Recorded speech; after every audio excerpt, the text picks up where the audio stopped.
Cuando se habla de violencia de género, se busca poner en palabras una forma de violencia que no es individual ni casual, sino estructural y cultural. Se trata de cualquier acto o comportamiento, ya sea físico, psicológico, sexual, económico o simbólico, que cause daño o sufrimiento a una persona por su género. En la mayoría de los casos, afecta a mujeres y diversidades. En Argentina, cada 33 horas una mujer es asesinada por razones de género. Detrás de esa cifra hay nombres, hay historias, hay familias que se rompen y una sociedad que todavía busca respuestas. Encendemos la televisión y ya nada nos sorprende. Nos acostumbramos a escuchar otro femicidio como si fuera una frase cualquiera. La televisión muestra, pero pocas veces profundiza. La noticia se repite, se consume y se olvida. El 8 de octubre de 2016, Lucía Pérez, una adolescente de 16 años, fue drogada, abusada y asesinada en Mar del Plata. Su nombre se convirtió en un grito nacional. No era el primer femicidio, ni sería el último, pero por primera vez las mujeres de todo el país hicieron algo inédito. Pararon. Así nació el primer paro nacional de mujeres. Una jornada histórica que marcó un antes y un después en la conciencia social sobre el femicidio. Desde ese entonces, Lucía no es solo una víctima, es un símbolo. Su caso fue un punto de quiebre. Lucía era una joven como ustedes, ni más ni menos, con los mismos sueños, con las mismas ganas de salir adelante, una joven con todas las ganas. Un hijo es todo, o sea, creo que a cualquier madre que nos pasa, o sea, que nos matan un hijo, es como que para nosotros el día uno siempre. O sea, no es que vos me decís, bueno, mañana me olvidé de tal cosa. No, pasaron 9 años y para mí es como que Lucía ayer estuvo conmigo. Porque es algo nato de uno, o sea, algo de que vos pensás que un hijo, una madre lo lleva puesto 9 meses, ¿no? Después nacen y después todo lo que hacemos y nos llevamos a un colegio, los traemos, vamos para un lado, para el otro. Ustedes son una gran parte de nosotros. Entonces, un hijo jamás lo vamos a olvidar. Nunca. Una madre nunca quisiera escuchar una noticia de esas de un hijo. El tiempo es como que no pasa el tiempo. Para mí fue ese 8 de octubre, fue ayer. No es que hace 9 años que pasó. Para mí fue ayer. Es algo que no es indescriptible, porque no sabes lo que te pasa. La mayoría debe pasar lo mismo. Es despertarte soñando y pensar que eso es mentira, pensar que lo que estaba viviendo no era cierto.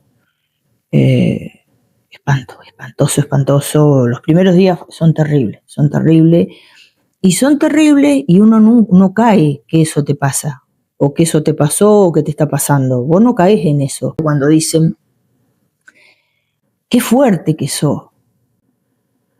No es fuerte. A vos te han dado una noticia de lo más espantosa.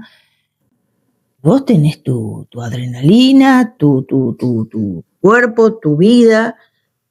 Vos después vas cayendo en eso. O sea, el primero, el segundo, el tercer día que a vos te pasó, vos no caíste, no cayó tu cuerpo, no caíste en nada. Entonces, ni te das cuenta que eso que te está pasando es tan terrible como lo que viene después. O sea, no es que uno es más fuerte, ni te das cuenta de lo que te está pasando. Esa es la realidad cuando recién te pasan estas cosas. Pasaron 9 años, uno va aprendiendo a vivir de otra manera. Uno va aprendiendo a hacer otras cosas. Uno va aprendiendo a hacer esto que yo estoy haciendo hoy con ustedes. Acompañarlos, ayudarlos y enseñarles también. ¿Qué es esto que nos pasa a una familia, a una madre? A ver, también a mí podría haber sido otra mi forma o mi vida que siga de otra manera o mi forma de ser, pero por ahí elegí esta, no sé si es la mejor, pero elegí esta de acompañar porque me parece que el preguntar, el entender, el ver a esa familia, el ver ese lugar, no es lo mismo. Cuando uno pasa por esa vida de esa madre, de esa hija, mirándonos a los ojos no es lo mismo, no es la misma vivencia, es muy diferente. Esta casa hace unos años era un basural y ahora se convirtió en un lugar que se dedica a trabajar con familias víctimas de femicidio y mujeres víctimas de violencia. Esta vivienda fue entregada a la familia de Lucía Pérez en el año 2023 por medio de la Agencia de Administración de Bienes del Estado. El inmueble pertenecía al clan Loza, una estructura narco que había adquirido bienes mediante lavado de dinero y fue intervenido por las autoridades al amparo de la extinción de dominio. Con este hogar entregado a la familia de Lucía Pérez, queda por preguntarnos, ¿qué significa justicia? ¿Qué es lo que queda por hacer? ¿Cómo este espacio puede inspirar a otros? Tal el dolor y la indignación que a nosotros como padre y a mí como madre me provoca, que yo no podría dejar nunca la causa de mi hija. Siempre voy a tener ese impulso de poder seguir y de poder luchar, porque si no, ¿qué somos? Esta gente nos ha ganado. No, el narco no nos puede ganar. No nos puede ganar. Y que no nos vendan espejos de colores y que no nos mientan. Juan B. Justo al 700, precisamente en el frente de la escuela secundaria número 3, fue donde el 7 de octubre de 2016, un día antes del brutal asesinato, Lucía Pérez conoció a Matías Farías, su agresor. Según la reconstrucción judicial, el encuentro se dio por medio de una amiga con la intención de comprarle marihuana al entonces hombre de 23 años. Entre ellos hubo una breve conversación que terminó con el intercambio de números de teléfonos, un gesto mínimo que marcaría el inicio de una historia atravesada por la impunidad y por la violencia. Al día siguiente de ese primer encuentro, ambos se volvieron a ver. Horas más tarde, Matías Farías, Juan Pablo Ofidani y Alejandro Maciel llevaron el cuerpo de la adolescente Lucía Pérez a una clínica en la playa de Serena, donde luego constatarían su fallecimiento.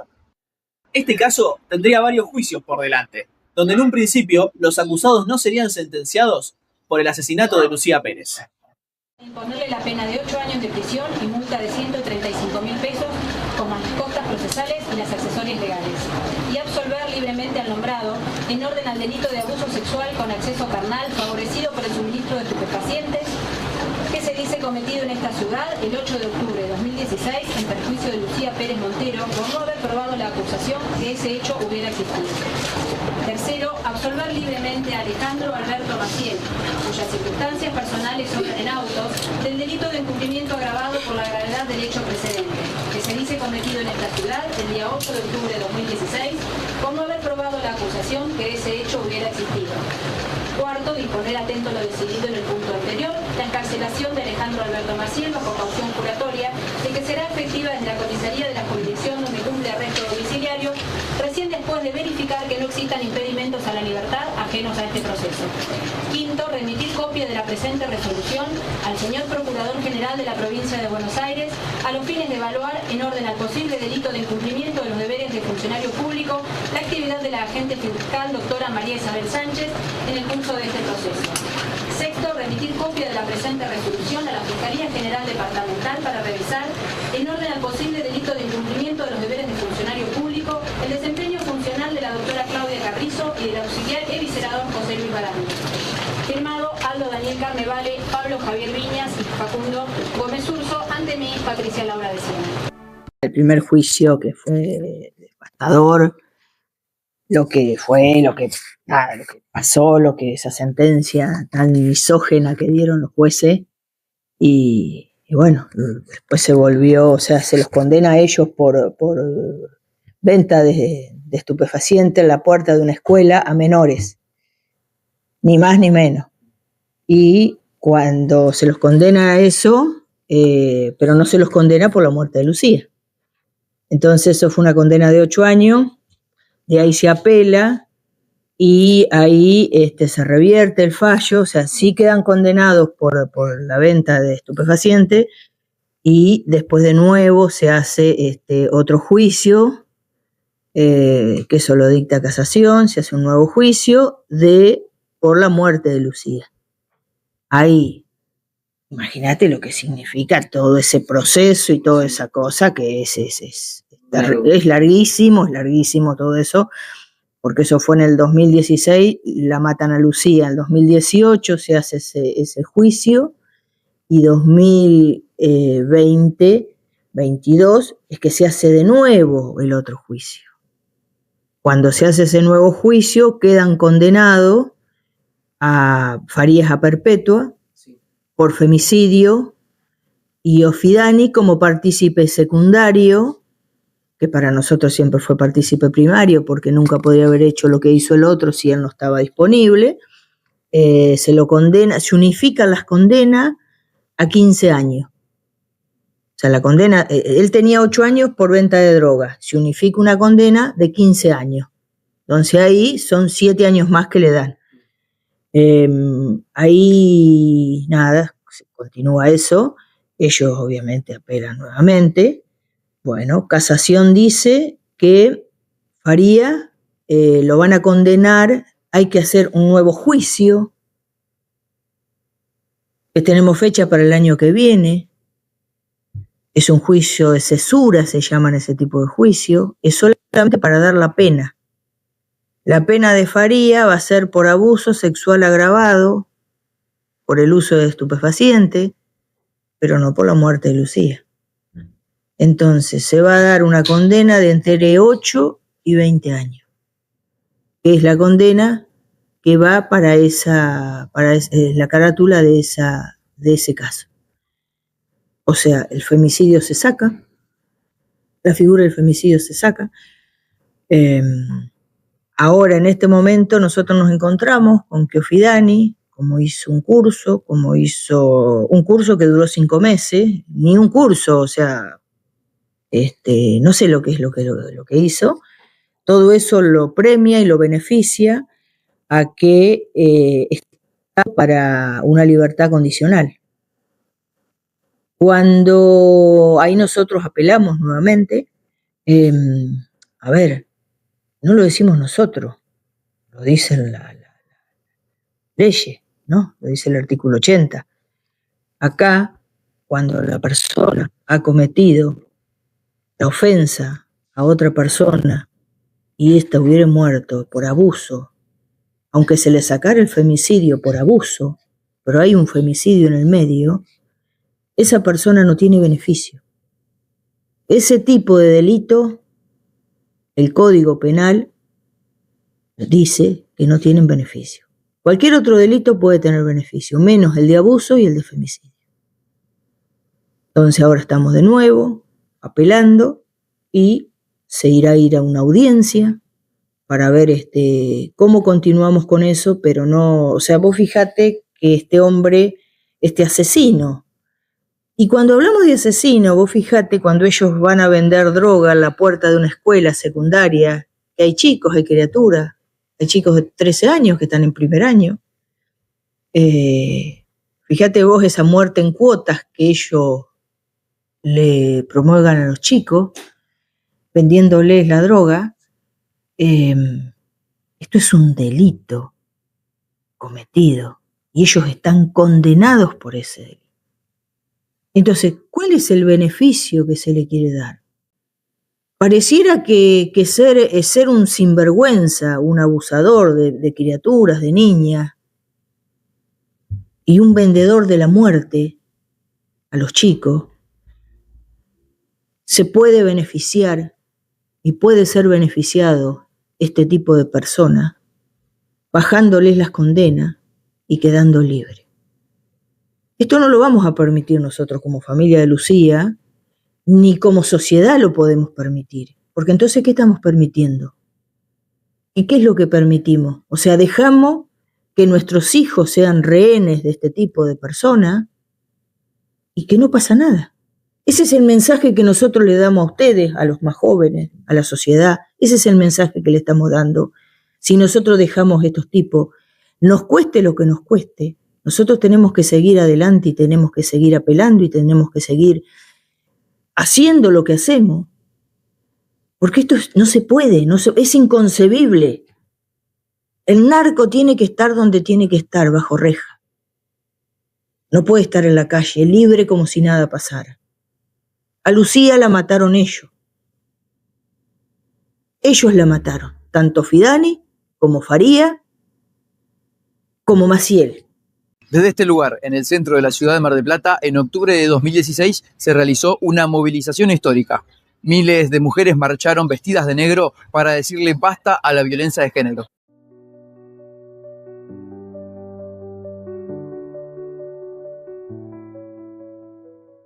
Uno de los motivos principales de esta movilización y paro fue el femicidio de Lucía Pérez. El asesinato de la joven fue el mismo desencadenante. Las cifras en alza en femicidios se habían vuelto insostenibles e incontrolables, por lo que miles de mujeres, impulsadas por este último femicidio, por el femicidio de Lucía, decidieron movilizarse. La marcha enfatizó la consigna «Viva nos queremos» y contó con la presencia simbólica de Lucía. La movilización fue por Lucía, fue por todas las Lucías. La unión hace la fuerza, y es verdad, porque vos te encontrás con otras madres que les ha pasado lo mismo, que nos ha pasado lo mismo, a otras no, pero esa unión, ese abrazo, ese hablarnos, eso, contarnos, ayudarnos entre todas, tomar unos mates, te da mucha fuerza, mucha contención, y la verdad que te ayuda un montón. Te puedo asegurar que cada vez que, no sé, nos armamos con una marcha, o tenemos que ir a tribunales, o tenemos que hacer, se nos viene un juicio. Esa compañía que uno tiene, de hecho, los propios juicios, el haber estado en otro juicio, eso te ayuda un montón a poder vivirlo de otra manera, a poder entender de otra manera las cosas y no quedarte en el sufrimiento. Más allá que las cosas que escuche sean terribles y sean dolorosísimas y sumamente perversas, pero vos te planteás en tu cabeza, en esa firmeza, de poder escuchar y que ese dolor no te atraviese para no poder seguir. Porque es muy difícil, y si uno se queda con ese dolor, no puede avanzar. Entonces, eso tiene que, no sé, poner, o sea, la manera que se pueda. Por eso cuando te digo, estar en otro juicio, haber escuchado otras cosas de otras causas, que son tan terribles o peores o iguales que las tuyas. Entonces como que ya el dolor es porque es tu hija, pero pasa a ser como que ese dolor es más llevadero al vos acompañarte con otra. Es diferente, no es lo mismo, porque yo creo que si cualquiera de nosotros escucharía las cosas que escuchamos de primera persona sin haber escuchado nunca nada, es muy difícil.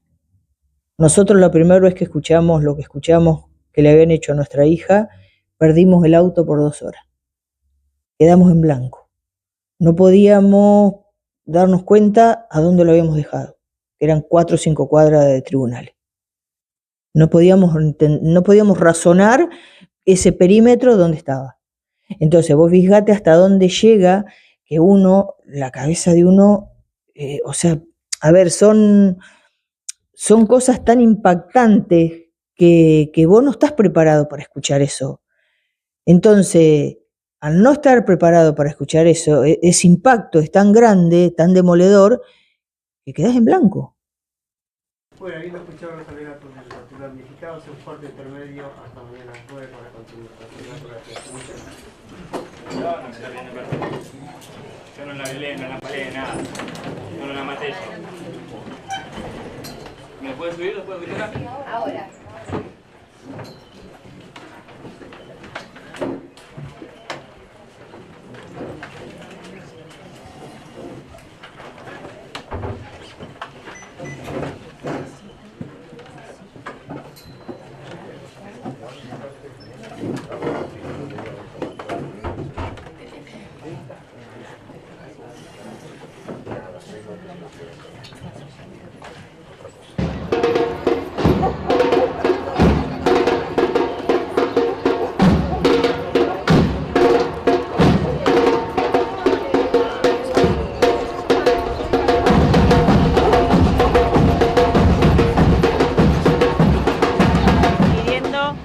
destitución de los jueces y jury, para los jueces que tuvieron que ver con el fallo condenatorio a los femicidas de Lucía Pérez. Hoy acá vine porque voy desde el Ni Una Menos, desde la primera marcha. Me conmovió mucho lo de Lucía y tantas otras muertes de chicas o desapariciones de mujeres, y considero que el lugar de la lucha es nuestra, es de las mujeres de todas las edades, por mis hijas y por todas. Esta es una marcha de repudio al fallo que dio el tribunal en el caso de Lucía, un repudio a nivel mundial, creemos, porque se replicaron estas marchas en todo el país, en todo el mundo. Acompañando en principio a la familia de Lucía, pidiendo justicia, no se hizo justicia. Esa unión que se conlleva, esa lucha entre tantas mujeres, me parece que es muy importante en estas épocas que vivimos, y siempre, o sea, es muy injusto y no debería ser así. Porque ¿por qué una mujer tiene que salir a luchar por sus derechos cuando los derechos son del ser humano? Son los derechos humanos, son los derechos de las personas. O sea, en la antigüedad también existían los derechos humanos. Entonces, ¿por qué hoy vos tenés que salir a hablar, a decir y a luchar por tus derechos? Si son las cosas de la vida de la gente. Pero bueno, tristemente, a veces hay que seguir replanteando, hablando, luchando, y hoy yo creo que peor que nunca. Hoy peor que nunca. O sea, hoy es una cosa que no tenemos, o sea, parámetro de nada, de que todo vale, de que un insulto vale, de que todo vale. Si no nos tenemos respeto, ¿qué queremos? ¿Qué sociedad estamos armando? ¿Hacia qué sociedad vamos? Si no nos respetamos. O sea, si yo me río porque vos sos viejo, me río porque vos sos joven, o me río porque vos tenés... ¿Qué estamos armando? También hablamos de estructuras, también hablamos de escuela, de universidad, hablamos también de mucho. O sea, no hablamos solamente de esos jóvenes, sino también detrás de ello, todo ese aparato que enseña, que educa, que acompaña. Bueno, a ver, reflexionemos un poco también qué se les está diciendo o cuál es el parámetro con que se mide también eso. Acá hay un Estado totalmente ausente, muy ausente totalmente, cuando hablamos de que a Lucía se le vendió hace 9 años drogas a la puerta del colegio. Entonces, cuando hablamos de eso, hablamos de un Estado ausente en todas sus cualidades, porque si al narco se lo deja, es porque el Estado lo deja avanzar. Y si nuestros pibes son carne de cañón del narco, es porque el Estado lo permitió. Entonces, yo creo que estos crímenes que nos pasan son crímenes de Estado. El Estado debe hacerse cargo de lo que nos está pasando. No mirar para el costado y decir como que es un problema de otro. No, no, no. Esto es un problema de Estado. El crimen de una mujer en este contexto, del que fue el de Lucía, es un crimen de Estado. Y los crímenes que se cometen todo el tiempo con las mujeres, esto le compete al Estado. El Estado es el que tiene que trabajar y velar por la seguridad social de todos nosotros, de toda la Argentina. No es una cosa que le pasa a otro. No. Acá no le pasa a otro. Acá nos pasa y el Estado es responsable de todo esto que nos está pasando. Y no nos quieran convencer que cuando pasa un crimen en una casa es un problema de esa familia. No. Es un problema del Estado. Entonces, es quién, el Estado, quien tiene que responder y trabajar sobre la seguridad de sus ciudadanos. Y ni hablar de un crimen de narco, ni hablar. Un narcofemicidio, ya eso es el Estado totalmente, porque fue quien permitió que esto sucediera. Y como te lo vuelvo a repetir, a Lucía la captan en la puerta del colegio. Entonces, si yo no puedo llevar un hijo a la puerta del colegio, ¿qué me queda? ¿Qué me queda? Y nosotros hemos pasado 3 gobiernos con la muerte de Lucía. Y no cambió nada. 10 años desde el primer Ni Una Menos. ¿Qué cambió desde ese primer Ni Una Menos y la masiva salida de mujeres a las calles? Bueno, las mujeres se animaron a denunciar más, se visibilizó la violencia de género como un problema y se empezaron a gestar políticas públicas al respecto. ¿Qué es lo que falta? ¿Por qué se sigue marchando? Faltan políticas públicas efectivas y presupuesto para poder erradicar la violencia de género y terminar definitivamente con los femicidios. Ni una menos. Yo soy directora general de políticas de género del municipio. Es un área que tiene un programa de abordaje, de asistencia y acompañamiento para mujeres en situación de violencia, que involucra el abordaje de la mujer o de la víctima en términos jurídicos y el abordaje de varones que ejercen violencia. Esa es una línea de trabajo que en el último tiempo la fortalecimos y la diversificamos. Bueno, en el entendimiento de que es modificar esas mentalidades y esas prácticas machistas, sexistas, el foco o el origen de las conductas violentas hacia las mujeres. Las conductas, los pensamientos, en fin. Bueno, esta dirección va a cumplir en diciembre 30 años desde su surgimiento. Bueno, y en el transcurso de esos 30 años inició como subsecretaría de la mujer, hoy es Dirección General de Políticas de Género, en el transcurso fue Dirección de la Mujer, y lo más destacable del espacio es esto, ¿no? Que a lo largo de todos los gobiernos, más allá de todos los signos políticos, siempre fue un espacio que se fue consolidando y expandiendo. La educación es el principal instrumento para contribuir a la equidad de género. La principal política, la política pública educativa, el acceso a la universidad, el acceso y permanencia, egreso, y qué políticas acompañan esos procesos.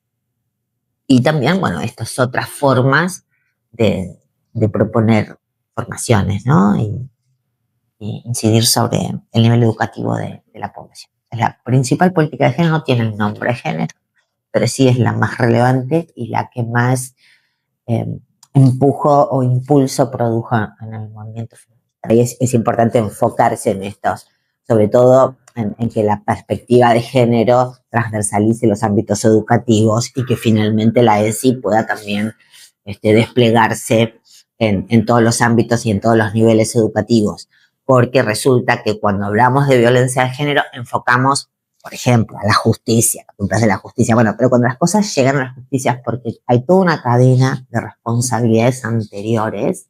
Por ejemplo, los medios de comunicación tienen una gran responsabilidad también, no cumplieron con su trabajo. Transversalizar la perspectiva de género se supone la principal herramienta, la principal política para incidir fuertemente en la disminución de la violencia y la discriminación. En casos como el de Lucía, los periodistas deben actuar con profesionalismo y respeto. No se debe buscar generar un impacto, sino informar, dar voz a las familias y evitar desinformación. En los medios las palabras son importantes y comunicar es una forma de hacer justicia. Se intentan cubrir, o por lo menos lo que intento hacer yo, es hablar siempre de historias y no de casos, porque lamentablemente tenemos casos todos los días. En Mar del Plata este año, por suerte, tenemos solo un femicidio, pero es difícil caer en el caso, en decir, bueno, estadísticas, en decir, bueno, hablar de lo policial efectivamente, cuando atrás hay una vida, una familia. Entonces, siempre con el respeto que merece cada familia y cada historia. Hay familias que no quieren hablar, que la prensa no les interesa. Hay familias con las que vas construyendo un vínculo. La familia de Lucía Pérez tiene vínculos con la prensa porque han pasado casi 10 años y a partir de ahí es un contacto mío, por lo menos constante, porque a disposición de la familia para lo que necesiten. ¿Quieren hablar? Estamos. ¿No quieren hablar? Cuenten con nosotros igual para lo que necesiten. Primero, por supuesto, leer lo que haya de información del caso, cuando ya es la preparación más estricta de lo periodístico. Y después a veces es estar. Y muchas veces la gente te toma como un sostén. Entonces vos tenés mamás que lloran, sí, y vos tenés que hacer cara de póker y tener el micrófono. Y cuando cortan la nota, si querés, le das un abrazo. Las mamás muchas veces no pueden decir mucho más que queremos que se haga justicia y no mucho más. Entonces muchas veces es poner el micrófono y preguntar, nada, cómo están ellos y qué es lo que están viviendo.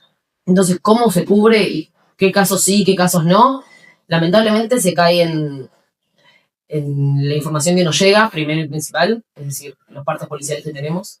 Y a partir de ahí, si hay una posibilidad en lo práctico de contactarse con las familias y de que esas familias quieran hablar. Más una cuestión en la práctica de eso, de ver qué información nos llega y estar disponibles en caso de que, para que la gente sepa que puede contar con esa fuente para difundir las violencias que atraviesa. Hasta que no haya un juicio que termina con una condena, hablamos de la acusación que hace la fiscalía, o de la carátula que le dan a la causa. Si yo hablo con la mamá de Guadalupe Mena y quiere llorar y quiere protestar, por supuesto, y exigir justicia y putear a la cámara, mi micrófono está, que yo estoy, pero yo no intervengo como una persona que dice, bueno, que sea justicia. Por supuesto, para la familia afuera se apaga la cámara y le hace un abrazo a la mamá que está llorando, porque entendés lo que pasó. Entonces es muy importante, por eso te pesa la responsabilidad de decir, la gente va a hablar y va a creer, más allá de que tenga sus dudas y consulte otra fuente, pero está escuchando y eso es una palabra de autoridad en el momento de hablar. Hay que tener mucho cuidado, porque después tenés declaraciones hasta de funcionarios, te diría, que dicen que la violencia de género se da porque el feminismo se pasó en 3 pueblos, entonces es muy importante lo que se dice, no son solo palabras. Estás hablando y la gente crea una realidad, una percepción social en base a lo que vos estás diciendo. Si la víctima le había dado la autorización a la fiscal lo mencionó a la prensa, entonces hay todo un proceso. No es que yo hablo con la víctima y me dice no digas nada y yo hago un móvil y lo cuento. Por supuesto hay 1000 consultas en el medio. Así como tenés gente que te dice yo no quiero ningún dato. Y no bajar los brazos, porque si bajás los brazos te han ganado ellos. Y no lo podemos permitir a esto. Nosotros tenemos que ser una sociedad y vivir en paz. Y vivir, o sea, si nosotros no pedimos nada más que vivir, estudiar, trabajar, hacer las cosas que nos gustan.